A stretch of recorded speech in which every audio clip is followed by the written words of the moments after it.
அறுக்கிற முறை ஒன்று இருக்குது. இது பிஸ்மில்லா சொல்லணுங்கிற ஒரு முறை. ரெண்டாவது முறை என்னென்னு கேட்டால், அந்த அறுக்கிறதுக்கு முறையை ரசூலுல்லாஹ் சொல்கிறாங்க. இன்னல்லாஹ, இது முஸ்லீமில் வரக்கூடிய ஒரு ஹதீஸ், இன்னல்லாஹ கதபல் இஹ்சான் அலா குல்லி ஷைஇன், எல்லா பொருள்கள் மீதும் ஒரு இரக்கத்தை அல்லாஹ் வந்து எழுதியிருக்கிறான். நீங்கள் எதாக இருந்தாலும் இறக்கம் காட்டணும்.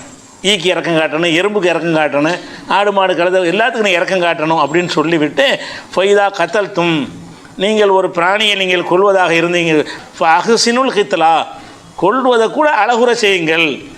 ஒய்தா தபகத்தும், நீங்கள் அறுத்தீங்க என்று சொன்னால் ஃபஹ்சினு தபஹ, அறுக்கிறது அழகுற அறுத்து விடுங்கள். அழகுற அருங்கள்ங்கிறதுக்கு விளக்கம் சொல்கிறாங்க ரசூலுல்லாஹ். எப்படின்னு கேட்டால், ஒல் யுஹித் அஹதுக்கும் ஷஃபரத்தஹு, ஒருவர் தன்னுடைய கத்தியை நன்கு கூர்மையாக்கி கொள்ளணும். முறையாக அந்த அழகான முறையில் அறுக்கிறதுன்னு எனக்கு முட்டை கத்தி வச்சு அறுத்தீங்கன்னு வைங்க, அது சாவுறதுக்குள்ளே துடி செத்து போயிடும். நரம்பு அறுக்கிற வரைக்கும் இழுக்க வலி துடிச்சு செத்துடும். கூர்மையான கத்தி தான் உசரக்கு கட்டாயிரும். மூளைக்கும் அதுக்கு உள்ள நரம்பு கட்டான வலி தெரியாது. கூர்மையான கத்தியை வச்சு ஒரு அறுப்பு அறுத்தீங்கன்னு சொன்னால், இந்த வலின்னு இருக்கிற மூளை தானே சொல்ல போகுது. நமக்கு வலிக்குதுங்கிறது எது சொல்லுது? உனக்குள்ள ஒருத்தர் கெல்லுனா உங்களுக்கு வலிக்குது. வலிக்குதுன்னு எதை வச்சு சொல்லுது? மூளையில் தான் அது உணருது. இங்கனுக்குள்ளே கெல்றான் வலிக்குதுங்கிறத சொல்லக்கூடியது எது? மூளை. இந்த அழுத்தத்தில் இதை பண்ணுறான் அப்படின்னு சொன்னோன்னா வலி மாதிரி உங்களுக்கு காட்டுது, நீங்கள் தப்பிச்சுக்கிறதுக்காக வேண்டி. அப்போ இந்த வலியிலையெல்லாம் நம்ம மனுஷனுக்கு சொல்லக்கூடியது எதுன்னு கேட்டால் மூளை தான். அப்போ மூளையில் உள்ள இந்த நரம்பை கட் பண்ணக்குவதற்கு என்னவாக இருக்கணும்னா கத்தி கூர்மையாக இருக்கணும். ஒயில் யுஹித் அஹதுக்கும் ஷஃபரத்தஹு, உங்களில் ஒருவர் வந்து தன்னுடைய கத்தியை நன்கு கூர்மையாக என்ன செய்யணும், அப்படி வச்சவனை அறுத்துடணும். ஒல் யுஹித் ரபீஹத்தஹு, அறுக்கக்கூடிய அந்த பிராணிக்கு ராகத்தாக சாக விடுங்க, சுகமாக சாக விடுங்கள்ங்கிறாங்க. துட்டிச்சு அந்த வேதனையில் கஷ்டப்பட்டு சாகாமல் அந்த செகண்டில் வலி தெரியாது. இப்போ கைகாலெலாம் துடிக்குத, அது வலியில் துடிக்கிறது கிடையாது, ரத்தம் வெளியேறுவதனால துடிக்கும்ல. ரத்தம் வேகமாக உடம்புல இருந்த ரத்தங்கள்லாம் வெளியேறும் பொழுது ஒரு பலூனில் கூட காற்று வெளியேறும்போது துடிக்குதுல்ல, அந்த மாதிரி தான். பெரிய நீண்ட பலூன் எடுத்து ஓட்ட போட்டு விட்டீங்கன்னா என்ன செய்யும், அப்போ துடிச்சு தான் காற்றுலாம் இறங்க, அந்த மாதிரி உள்ளது தான். அப்போ அந்த பிராணிகள் துடிப்பது வந்து வேதனையில் துடிப்பது கிடையாது. அதில் இருக்கிற ரத்தம் ஒன்று வெளியேறும் பொழுது அது என்ன செய்யணும், இழுக்கும்போது துடிப்பு வருது. அது வேதனையில் துடிக்கிறது கிடையாது என்று என்ன செய்கிறாங்கன்னா, இன்றைக்கு மருத்துவ உலகத்தில் ஆய்வு செஞ்சு நிரூபிச்சிருக்கிறாங்க. எந்தில் நிரூபிச்சிருக்கிறாங்கன்னு கேட்டால், இஸ்லாமிய முறைப்படி ஒரு 10 பிராணியை தேர்ந்தெடுத்து அறுக்கிறாங்க. இன்னொரு 10 பிராணியை வந்து வேறு முறையில் சாவடிக்கிறாங்க. கழுத்தை நெரிச்சு அல்ல தண்ணியில் முக்கி இப்படி ஒரு 10 பிராணி, இப்படி ஒரு 10 பிராணி. அந்த 10 பிராணியை வந்து லண்டனில் வச்சு இதை சோதனை பண்ணுறாங்க. அந்த பிராணிகளுக்கு என்ன செய்கிறாங்கன்னா, அதுக்கு மூளையில் வந்து இசிஜி இஇஜி ரெண்டுக்கு பொறுத்துறாங்க. ஹார்ட்டில் இருந்து மூளைக்கு என்ன செய்கிறாங்க, இசிஜிங்கிறதும் இஇஜிங்கிற வச்சு அந்த நரம்பை பொருத்தி கனெக்ஷன் கொடுத்துட்றாங்க. அப்போ அதனுடைய ஒவ்வொரு இதய துடிப்பு எல்லாமே நமக்கு தெரியுது. தெரிஞ்சால் என்ன ஆகுதுன்னு கேட்டால், அந்த சோதனை பண்ணி அறுக்கிறாங்கல்ல, இஸ்லாமிய முறைப்படி அறுத்த உடனே அது நின்றுது. மூளையோட தொடர்புள்ள நரம்பு நின்று, மூளை ஒரு செயல்பாடுமே இல்லை, அது வலிக்கலை. அதுக்கு வலிக்கவில்லை என்று உணர்கிறார்கள். வேறு மாதிரி சாவடித்ததை பார்த்தீங்கன்னு சொன்னால் அதில் இறங்க அந்த மூளையுடைய துடிப்பு தெரிகிறது. அந்த வேதனையினால் என்ன செய்கிறது, ஏறி காட்டுமில்ல, ப்ரெஷர்லாம் காட்டுதில்ல, அந்த மாதிரி அந்த மீட்டரில் வந்து காட்டுகிறது. அதை வச்சு விஞ்ஞானிகள் என்ன முடிவு பண்ணுறாங்கன்னு கேட்டால், இஸ்லாம் சொல்லக்கூடிய முறையில் இந்த சரக்குன்னு கூர்மையான கத்தியை வச்சு அறுக்கிறது இருக்க, அதில் இந்த பிராணிகளுக்கு வேதனை இருக்காது. வேறு முறை நீங்கள் சாவடிச்சீங்கன்னு சொன்னால் அந்த உசுறு போகிறதுக்காக ரொம்ப வேதனைப்பட்டு கஷ்டப்பட்டு தான் அது சாவுது என்று கண்டறிந்திருக்கிறார்கள். அந்த வகையில் அதுக்காகத்தான் இல்லை. ஆனால் ரசூலுல்லாஹ் சொல்கிறாங்க, எப்படி சொல்கிறாங்க, ஒல் யுஹித் அஹதுக்கும் ஷஃபரத்தஹு, உங்களில் ஒருவர் வந்து தன்னுடைய கத்தியை வந்து கூர்மையாக்கி கொள்ளட்டும். ஒல் யுஹித் ரபீஹத்தஹு, அறுக்கக்கூடிய பிராணிக்கு ராகத்தாக சாக விடுங்கள், சுகமாக சாவுறதுலேயும் சுகமான சாவு இருக்குல்ல. மரண தண்டனை கொடுக்கும்போது கூட எப்படி மரண தண்டனை கொடுக்கலாம், கல்லால் எரிஞ்சி அப்படின்னு மண்டையை உடைச்சி கொடுக்கலாம். ஒரு இன்ஜெக்ஷனை போட்டு கொடுத்துடலாம்ல. ஒருத்தன் மரண தண்டனை கொடுத்தீங்கன்னா ஒரு ஊசி போட்டுன்னு செத்துருவான், அவனுக்கு எந்த வேதனையும் இருக்க ஒன்றும் இருக்கா, ஆனால் செத்துருவான். மரண தண்டனை அப்போ மரணத்தை கூட என்ன செய்யணும்னு கேட்டால் ஒரு அழகிய முறையில் கொடுங்கள் என்கிற மாதிரி தான் மார்க்கம் சொல்லுகிறது. அப்போ முதல் விஷயம் என்னென்னு கேட்டால் பிஸ்மில்லாஹ் சொல்லணும். ரெண்டாவது விஷயம் என்னென்னு கேட்டால் கத்தி கூர்மையாக இருக்கணும். கத்தி கூர்மை இல்லாமல் முட்டை கத்தியை வச்சு என்ன செய்யக்கூடாது, அறுக்கிறது அதுக்கு வேதனையை தரும். உடனே நரம்பு அறுபட்டும் அறுபடாமல் இருந்துச்சுன்னு சொன்னால் கனெக்ஷன் இருந்துக்கிட்டே இருக்கும். அப்போ அந்த துடித்து சாவும், வேதனையில் கஷ்டப்படும் என்று சொல்லுகிறார்கள். அதுக்கு ஏற்றவாறு சொல்கிறாங்க. அதே மாதிரி வந்து இந்த நகம் நல்ல சில பேர் நல்ல பெருசாக நகம் வளர்த்து வச்சுருப்பாங்க. எங்கள் ஊர்லலாம் வந்து வேட்டைக்கு போவாங்க. நாங்கள்லாம் சின்ன பிள்ளையாக இருக்கும்போது எங்கள் ஊரில் இந்த கிராம பகுதியில் போய் என்ன செய்வாங்க, வேட்டையாடுவதற்கு போவாங்க. வேட்டையாடுறது வந்து அந்த இது வச்சு இந்த கட்டப்புள்ளான்னு சொல்லுவாங்களே, அதை வச்சு வேட்டையாடுறது, குழாயில் ஊதி வேட்டையாடுறது. நீண்ட குழாய் வச்சுருப்பாங்க. அதில் வந்து இந்த களிமண் உருண்டையை போட்டு ஊதுவாங்க குருவிகளை. கரெக்டாக பட்டு பொத்துன்னு விழுந்துடும். அப்போ அவங்க என்ன செய்வாங்கன்னு கேட்டால் அது விழுந்த குருவியை அறுக்கணுங்கிறதுக்காக வேண்டி நகத்தினால் அறுப்பாங்க.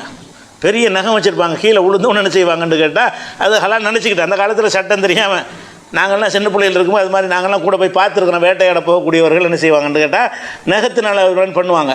ரசூல் என்ன செய்கிறாங்கன்னு கேட்டால் இல்லா பிசின்னின், நகத்தை கொண்டு நீங்கள் என்ன செய்யக்கூடாது இருக்குது. ஆடு மாடையெல்லாம் நகத்தை கொண்டு ஒன்றும் செய்ய முடியாது. கோழி குருவியெல்லாம் செய்யலாம். நகத்தினால் கிள்ளிலாம் ஒரு ஆட்டை சாவடிக்க முடியாது. ஆனால் ஒரு கோழி என்ன செய்ய முடியும், அந்த அப்படி கிள்ளினியெல்லாம் செத்து போயிடும். அது கூர்மையாக தான் இருக்கும். அது மாதிரி சின்ன சின்ன காடை, கவுதாரி, இந்த மாதிரி சிட்டுக்குருவி, இதுக்கு என்ன பெரிய நரம்பு இருக்குது, கிள்ளினா செத்து போயிட போகுது. அப்போ அந்த மாதிரி செஞ்சாலும் அது செத்துரும், ரத்தம் வந்துடும்னு சொன்னாலும் நீங்கள் வந்து இல்லாபி சின்னின், அது வந்து பல்ல கொண்டு இருக்கக்கூடாது. லுஃப்ரின், நகத்தை கொண்டு இருக்கக்கூடாது. கடித்து சாவடிக்கிறது, கடித்து கரெக்டாக நரம்பு என்ன பிடிச்சிக்கிட்டு கோழியை பிடிச்சி நறுக்குன்னு கடிக்கிறது, அதுவும் அறுத்துருச்சின்னு எடுத்துக்கிற முடியுமான்னா எடுத்துக்கிற முடியாது. அந்த என்ன உங்களுக்கு அறுப்பதுடைய சட்டம் என்னென்னு கேட்டால் கூர்மையான கத்தியை கொண்டு தான் இருக்க வேண்டுமே தவிர அந்த பல்லை கொண்டு நகத்தை கொண்டு என்ன செய்யக்கூடாது, அறுத்தரக்கூடாதுன்னு சொல்கிற விஷயம் வந்து நசையில் ஆதாரப்பூர்வமான ஒரு ஹதீஸில் இருக்கிறது. அதே மாதிரி வந்து சில இதெல்லாம் ஒரு முறை இருந்தாலும் சில நிர்பந்தங்களுக்கு இது மாற்றமாக இருந்தால் தப்பு இல்லை. இதுதான் சட்டம், இதுதான் சட்டம். சில நிர்பந்தமான ஒரு நிலையில் கத்தி கிடைக்கல, அறுத்து ஆகணுங்கிற ஒரு சூழ்நிலை ஏற்படுகிறது. அப்படி ஏற்படும் என்று சொன்னால் அறுக்காமல் விட்டோம்னா ஒரு சாவை கிடக்குது ஒரு பிராணி, அங்கனுக்குள்ளே கத்தி கத்தி ஒன்றுமே இல்லை, போய் வீட்டுக்கு போய் கத்தி எடுத்துகிட்டு வர்றதுக்குள்ளே செத்துரும்னு இருக்குது. இப்போ செத்துச்சின்னு சொன்னால் ஒரு 10,000 20,000 லாஸ் தானே. ஒரு ஆடுனா 20,000 30,000 இருக்குமா இல்லையா, ஒரு மாடுனா 50,000 இருக்குமா இல்லையா. அந்த அந்த மாடு மயங்கி விழுந்துருச்சு, பார்த்தா மூச்சு வாங்கிட்டு இருக்கு, கொஞ்சம் நேரத்தில் செத்துரும்னு நம்ம தெரியுது. தேடி தேடி பார்க்குறோம், கையில் கத்தியும் இல்லை, தேடினாலும் கிடைக்க மாட்டேங்குது. அப்போ நம்ம வீட்டுக்கு போய் தான் கத்தி எடுத்துகிட்டு வரணுமா இருந்தால் அதுக்குள்ளே செத்து போயிடும். செத்து போனால் சின்ன விஷயம் கிடையாது, செத்தா உங்களுக்கு 50,000 நஷ்டம். அது செத்துருச்சின்னு சொன்னால் அதை திங்கக்கூடாதுல்ல, ஹராமாக போயிடுது.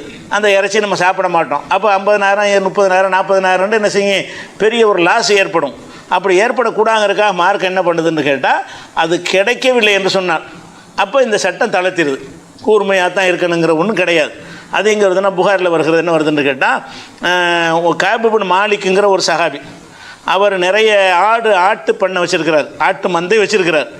அந்த ஆட்டு மந்தையை மேய்க்கிறதுக்கு ஒரு சிறுமியை நியமனம் பண்ணியிருக்கிறார். ஆடை மேய்ச்சிட்டு வர்றதுக்கு ஆட்கள் வச்சுருப்பாங்கள்ல, வச்சுருக்கிறார்.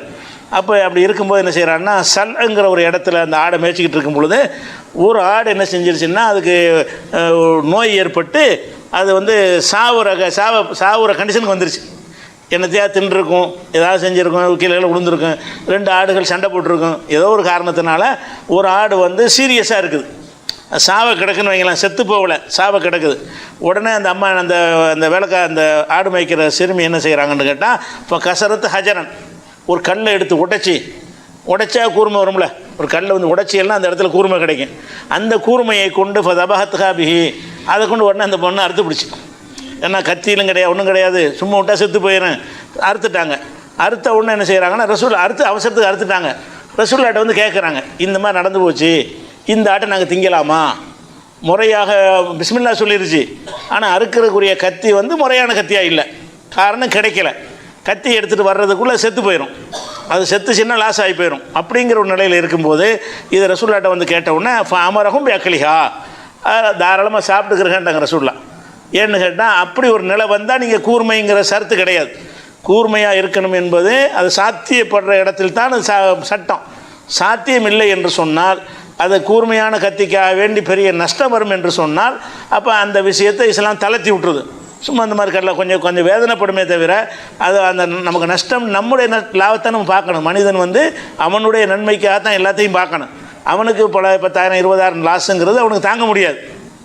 அது கொஞ்சம் நேரம் வழியில் துடிச்சிருக்கும். அந்த கல்லால் அறுக்கும்போது என்ன செஞ்சுருக்கேன், அந்த கூர்மையான கத்தியால் அடிக்கும்போது எந்த வழியும் இருக்காது. இந்த கல்லை கொண்டு அறுக்கும்போது கொஞ்சம் அறுக்கும்போது இழுக்கிற டைம் இருக்குல்ல, ஒரு 2 நிமிஷம் வேதனைப்பட்டுட்டு அவர் சாவும். அந்த நரம்பு கட்டான வழி நின்றேன், நரம்பை கட்டாகிறதுக்கு டைம் எடுக்குங்கிறேன். இப்படி போட்டு தேய்க்கும்போது நரம்பு கட்டா முட்டை கத்தி வச்சு அறுத்து பாருங்களேன், அறுக்கிறதுக்கே 2 நிமிஷம் எடுக்கும். அந்த அந்த அழுத்தமே உங்களுக்கு வழியாக இருக்கும். குழந்தை பிளேடாக இருந்தால் அப்படி அறுத்துன உடனே அந்த மாதிரியாக இருந்துச்சின்னு சொன்னால் வழி உடனே தெரியாது. இதில் இப்படி செஞ்சுருக்கிறாங்க. இது வந்து ஹராம் ரசூல் ஆக்கலையில் சாப்பிட்டுக்கிறங்கன்ட்டாங்க. அந்த சாவை கிடக்கிறதுனால அந்த புத்திசாலித்தனமாக அந்த சிறுமி யோசனை பண்ணி என்ன செய்கிறாங்க, ஒரு கல்லை எடுத்து கூர்மையாக்கி அதன் மூலமாக அறுத்தார்கள்னு வருகிறது. இது புகாரியில் 5502வது ஹதீஸ்லையும் 5505வது ஹதீஸ்லையும் இருக்கிறது. இது ஒரு அறுக்கிறதுல உள்ள முறையில் விதிவிலக்கு. அறுக்கிற முறையில் வந்து கூர்மையான கத்தியை கொண்டு அறுக்கணும்னு இருக்குல்ல, அந்த முறையில் சில நேரங்களில் விதிவிலக்கு இருக்கிறது. நமக்கே தெரியும், வேறு வழி இல்லாட்டி என்ன செய்வது, நமக்கு நஷ்டப்பட முடியும், மனிதன் வந்து நஷ்டப்பட முடியாது அப்படிங்கிறக்காண்டி மார்க்க அனுமதிச்சிருது. அதே மாதிரி வந்து ஒருத்தங்க வந்து புதுசாக இஸ்லாத்துக்கு வந்திருக்கிறாங்க, இருக்கிறது ஒரு கிராமத்தில் வந்து வர ரசூலுல்லாஹ்வுடைய காலத்தில்.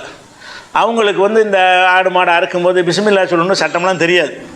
எப்பவும் போல் அறுத்து என்ன செய்வாங்க, சாப்பிடுவாங்க.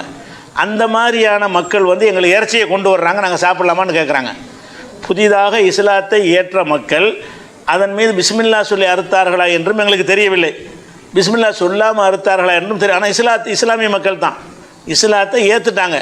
ஏற்றாலும் அவங்க எப்போதான் அவங்க இஸ்லாத்தினுடைய எல்லா சட்டமும் தெரிய முடியாதுல்ல. இஸ்லாம்ங்கிறது ஒன்று ஒன்றா அறிந்து தெரியக்கூடிய விஷயந்தான். அது தெரிகிற வரைக்கும் என்ன செய்வாங்கன்னா அவங்க வழக்கப்படி தான் செய்வாங்க. அவங்க என்ன முறையில் ஒரு பிராணியை அதுக்கு முந்தைய அறுத்துக்கிட்டு இருந்தாங்களோ அப்படி தான் அறுப்பாங்க. இஸ்லாத்த சட்டங்கள்லாம் தெரிஞ்ச பிறகு பிஸ்மில்லா அந்த கத்தியை கூர்மையாக்கி இதுகள்லாம் வச்சு செய்கிறது எப்போன்னு கேட்டால் அறிந்த பிறகு தான்.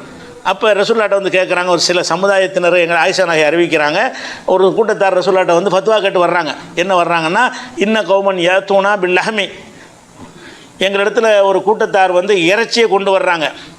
லா நத்ரி அது விக்ரஸ்முல்லாஹி அலைஹி அம்லா, அல்லாஹ்வுடைய பேரை சொன்னாங்களா இல்லையான்னு எங்களுக்கு தெரியலை.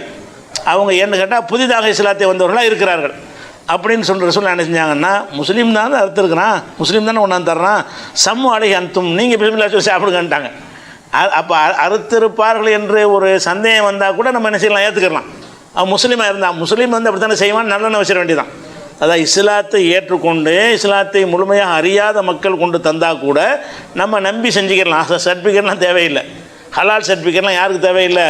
அவன் இந்த கொள்கை ஏற்ற ஒருவனாக இருப்பானேயானால் ஹலால் சர்டிஃபிகேட் பார்க்க வேண்டியதில்லை. அதை சொல்லிட்டு ஆயிஷா நாயகி விளக்குறாங்க, கானு ஹதீஸை அகதி பில் குஃப்ரி, கொஞ்ச நாளைக்கு முன்னாடி தான் குஃப்ரிலேருந்து இஸ்லாத்துக்கு வந்தவங்களாக இருந்தாங்க. அவங்க எந்த கூட்டம் வந்து இந்த இறைச்சியை கொண்டாந்து தர்றாங்களோ அவங்க வந்து ரொம்ப நாள் அவளை இஸ்லாமாயி கொஞ்ச நாள் தான் ஆகுது. நேற்று முந்தின நாள் இஸ்லாத்துக்கு வந்திருப்பாங்க. வந்த கையோடு என்ன செய்வாங்கன்னா ஒரு ஆட்டை எடுத்து கொண்டாந்து உங்களுக்கு தருவாங்க. நீங்கள் வந்து அதை கேட்குறதுக்கும் தயக்கமாக இருக்கும். இறைச்சியை கொண்டு வந்துட்டாங்க, இது திங்கிறதா இல்லையான்னா என்ன செய்ய, ரசூலுல்லாஹ்ட்ட கேட்குறாங்க, பிஸ்மில்லா சொல்லி சாப்பிடுங்க, முஸ்லீம் தான் அவன். அப்போ அவன் சொல்லி இருக்காட்டான்னு பரவாயில்லை. அது இதில் என்ன அர்த்தமாகுதுன்னா, அவன் சொல்லாமல் அர்த்தம் கூட புதிதாக வந்தவனுக்கு ஒரு இஸ்லாத்தை ஏற்றுக்கிட்டான், புதுசாக வந்திருக்கிறான், அவனுக்கு தெரியாட்டாலும் பரவாயில்லை. நீங்கள் பிஸ்மில்லா சொல்லி சாப்பிட்றீங்கல்ல, அதுவே ரெண்டுக்கும் போதும். சாப்பிட்றதுக்கு சொல்கிற பிஸ்மில்லாவை அறுக்கிறதுக்கும் சேர்த்து போதும்ன்றாங்க. எப்படி சொல்கிறாங்கன்னு கேட்டால், சம்மு அலைஹி அன்தும், நீங்கள் அதுக்கு பிஸ்மில்லா சொல்லிவிட்டு ஒரு குழு நீங்கள் சாப்பிடுங்க அப்படின்னு ரசூலுல்லாஹ் சொன்னதாக புகாரியில் 5507வது ஹதீஸில் இப்போ அறுத்தல்ங்கிறது அவசியமாக இருந்தாலும் அவங்க அறுத்தாங்களா இல்லையாண்டு இஸ்லாமியர்களை குறித்து சந்தேகம் வந்தால் தான். இது புது முஸ்லீம்னு மட்டும் இல்லை, சில கிராமங்கள் இன்றைக்கி இஸ்லாமிய கிராமங்கள் இருக்குது, எந்த ஒரு இதுவும் இஸ்லாமிய சட்டங்களே தெரியாது. அதனால் வந்து சில கிராமங்களுக்கு போகிறீங்க, அவங்க மார்க்க பேணுதல் இருக்காது, சும்மா பேருக்கு பள்ளியாசல் வச்சுட்டு இருப்பாங்க, அவங்க இறைச்சியை தர்றாங்க. ஆனால் முஸ்லீமாக இருக்கிற இஸ்லாத்தை ஏற்றுக்கொண்டிருக்கிறாங்க, ஆனால் எந்த ஒரு சட்டத்தையும் பேண்டுறவங்களா இல்லை. அப்போ அவங்க சொல்லாமல் கூட அறுத்துருக்கலாம்னு சந்தேகம் வரும்ல, வந்தாலும் பறி சாப்பிட்டுக்கலாம். அவங்க பிஸ்மில்லா சொல்லாமல் அறுத்தாங்கன்னு சந்தேகம் வந்தாலும் நீங்கள் பிஸ்மில்லா அதுக்கெல்லாம் சேர்த்தான அந்த ஹதீஸு, நீங்கள் பிஸ்மில்லா சொல்லி சாப்பிட்டுக்கிறங்க. நேற்று இஸ்லாத்துக்கு வந்தவங்கிறது சொன்னாலும் அதோட மேட்ரு என்ன, அறுக்கிற விஷயங்கள் உங்களுக்கு அறியாதவர்களாக இருந்திருக்கிறாங்க. அதனால் சொல்லியும் இருக்கலாம், சொல்லாமல் இருக்கலாம். அப்படி சந்தேகப்படுமே ஆனால் அதில் வந்து அவங்க முஸ்லீமாக இருக்கணுங்கிற கண்டிஷன். எதுக்கு அந்த கண்டிஷன் போடுறோம்னு கேட்டால், முஸ்லீம் வந்து இதெல்லாம் வந்து அல்லாஹ்வுடைய பேரை சொல்லித்தான் அறுக்கணுங்கிற கொள்கையில் இருப்பான், அந்த ஒரு நல்லெண்ணத்தை வைத்து நம்ம சாப்பிட்டு கொள்ளலாங்கிறத பார்க்குறோம். அது ஒரு விஷயமாச்சு. அடுத்ததாக வந்து இதுக்கு என்ன இல்லை, அறுத்தல் இப்போ இல்லாமல் இப்போ அறுத்தல்ங்கிறது இல்லாட்டாலும் பரவாயில்லைங்கிறான். அவங்க அறுத்தாங்களா இல்லையான்னு தெரியலன்னு சொல்கிறாங்கல்ல, நிஜமாக அறுக்காமல் இருந்தான்னு வைங்களேன், அது நம்ம பிஸ்மில்லா சொல்லி சாப்பிட சொல்லிட்டாங்கல்ல, ரெண்டு இருக்கலாம்ல. அவர் தரக்கூடிய அந்த இறைச்சி வந்து பிஸ்மில்லா சொல்லி அறுத்ததாகவும் இருக்கலாம், இருந்தால் பஞ்சாயத்து இல்லை, பிஸ்மில்லா சொல்லாமல் அறுத்ததாகவும் இருக்கலாம்ல, அது சாப்பிடுங்கன்ட்டாங்களே, ரெண்டுக்கும் தானே சாப்பிட்லாங்கிற ரெண்டுக்கும் தானே சேர்த்தான அனுமதி. அப்படிங்கும்போது பிஸ்மில்லா சொல்லாமல் இருப்பது வந்து அந்த மார்க்கம் அறியாத நிலையில் முஸ்லீமாக பிறந்தவர்களை அப்படி செஞ்சிருப்பார்களே, ஆனால் நீங்கள் பிஸ்மில்லா சொல்லி சாப்பிட்டுக்கிற வேண்டியதான். அப்போ பிஸ்மில்லா சொல்வது கூட அறுக்கிறது கூட விதிவிலக்கு இருக்கிறது. எங்கே விதிவிலக்கு இருக்கிறது, அவர்கள் அறியாத நிலையில் இருப்பார்கள் என்று சொன்னால் அதை நான் ஏற்றுக்கிறலாம். ஆனால் எதுக்கு விதிவிலக்கு இல்லை? இந்த மேற்கத்திய நிறுவனங்கள் நடத்துகிற அந்த சிக்கன் கடைக்கெல்லாம் அந்த விதிவிலக்கு கிடையாது. ஏன்னா அவரில் அறுக்கணுங்கிற கொள்கை கிடையாது. அவங்களுக்கு பிஸ்மில்லா சொல்லி அறுக்கணுங்கிறது அவங்களுடைய கொள்கை கிடையாது. அதனால் அதை கண்டிப்பாக தவிர்க்கணும். இதை நம்ம கண்டிப்பாக நம்ம ஏற்றுக்கலாம். இது ஒரு விஷயமாச்சு. அடுத்ததாக